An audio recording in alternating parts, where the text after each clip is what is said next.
berikutnya, mari kita dengarkan bersama-sama kriteria penilaian dari Dewan Juri. Kepada Dewan Juri, kesempatan saya berikan. Saya mulai menyampaikan beberapa kriteria lomba.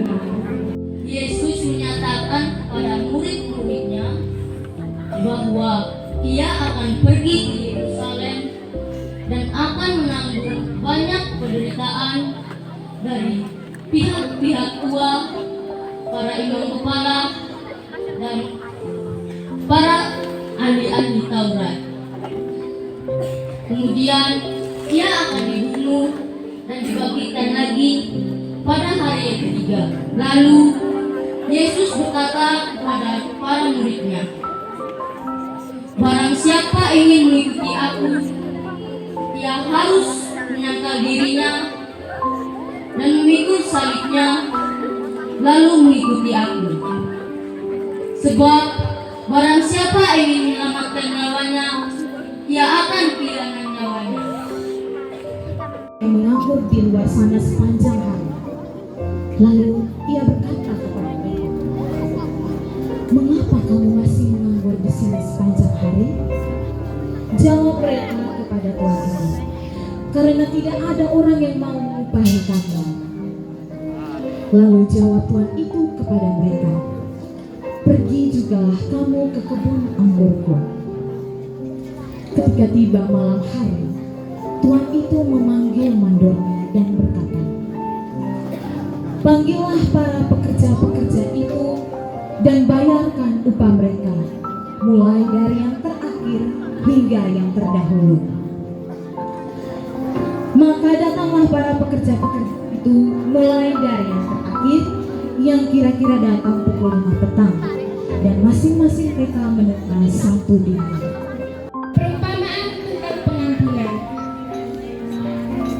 Sekali peristiwa, Petrus bertanya kepada Yesus, "Tuhan, sampai berapa kalikah aku harus mengampuni saudaraku jika ia berbuat dosa terhadap aku?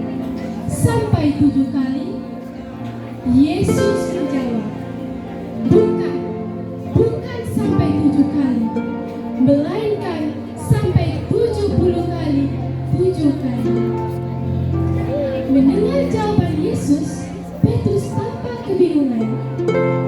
Karena itu, Yesus menceritakan sebuah perumpamaan.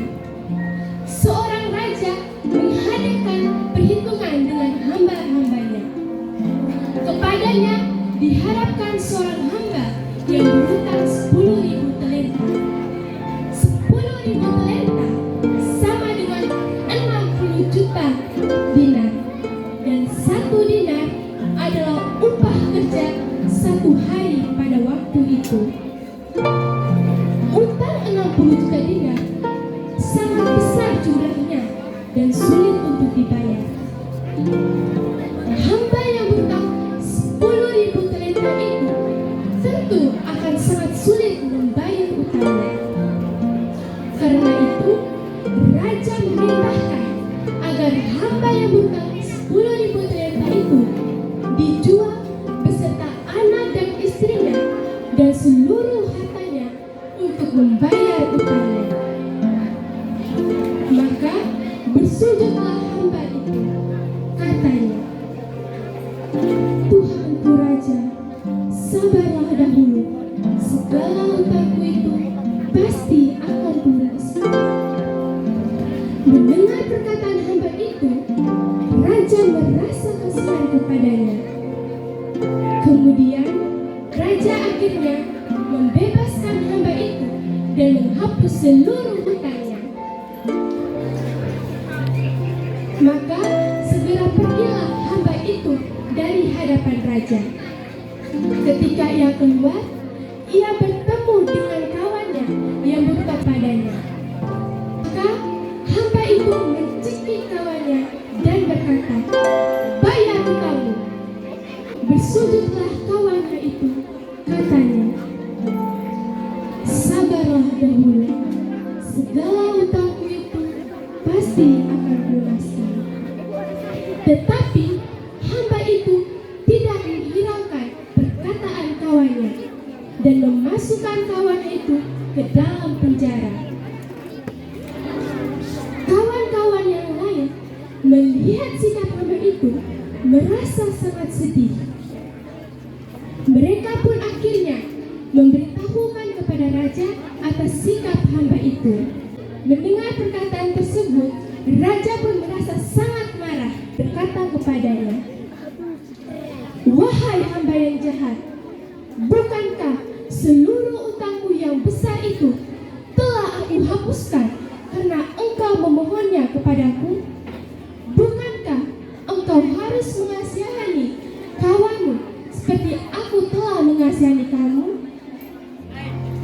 Maka karena perbuatan hamba itu, raja pun memerintahkan agar hamba itu dipenjara sampai ia bisa melunasi seluruh utangnya.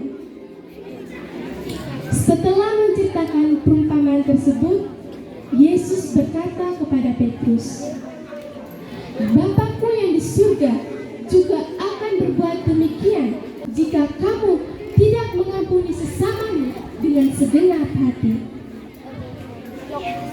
Demikian kisah tentang pengampunan. Sekian dan terima kasih.